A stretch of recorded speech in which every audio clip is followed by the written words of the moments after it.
How do we get our students to think outside the books? Well, I think it's important that students recognize that you're passionate about what you teach. Now, I'm going to tell you a story when I discovered my passion for teaching history. I used to work in my hometown in Gimli in a small store called Radio Shack. At the risk of dating myself, many of you in the audience today might know it as The Source, but I worked at a Radio Shack in Gimli.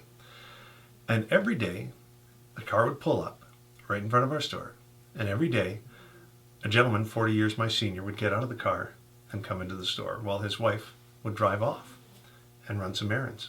And then she'd come back and they would walk across the street together to go to the bank. This happened every day without fail. So I got to know this gentleman. His name was Gordy. And as I said, Gordy was about 40 years my senior, but he was a very affable individual. He'd come in, he would tell jokes, he would tell some stories. Some of his jokes were funny, some of them not so funny. Some of his stories were great, some of them, it's like, oh, that's great, Gordy. He was a great guy.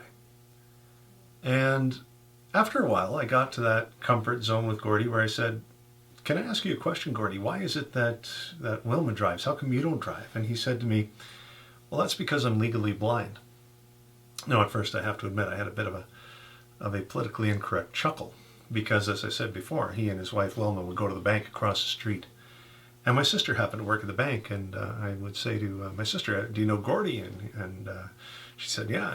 And he comes in every day and says, hi, gorgeous. But I digress. Gordy came in one day and said,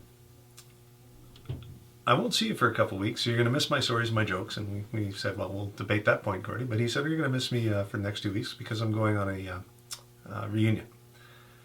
And I'll be sure to come back right after the reunion. So Gordy went off to a reunion. Now 2 weeks passed, and as promised, he comes back into the store. And when he comes in, he seemed a little distraught. He wasn't his usual self. He wasn't telling any jokes. He wasn't telling any stories. He seemed a little aloof.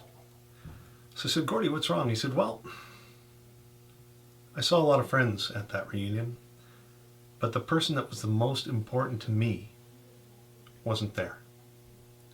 And why was that? Well, he had died just 2 weeks before the reunion. So I said, Gordy, of all the people who were at that reunion, what was it about that person that made him so special? And Gordy looked at me and said, he's the guy that chewed my food for me.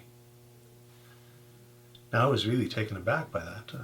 I didn't know what to say. And he could tell that I was really having a hard time understanding. And it was that day that I learned that Gordy was a prisoner of war when Hong Kong fell. He was part of the Winnipeg Grenadiers. And he was so malnourished that the only way he survived was because someone actually chewed his food for him. That was an epiphany for me at that time, where I realized that I had to teach history. I was studying history, but that's when I realized I had to teach it. And I had to be passionate about what I taught, because my students need to hear Gordy's story. My students need to know the sacrifices that people made for them to enjoy the democracy that we take for granted here in Canada. That's where my passion came from.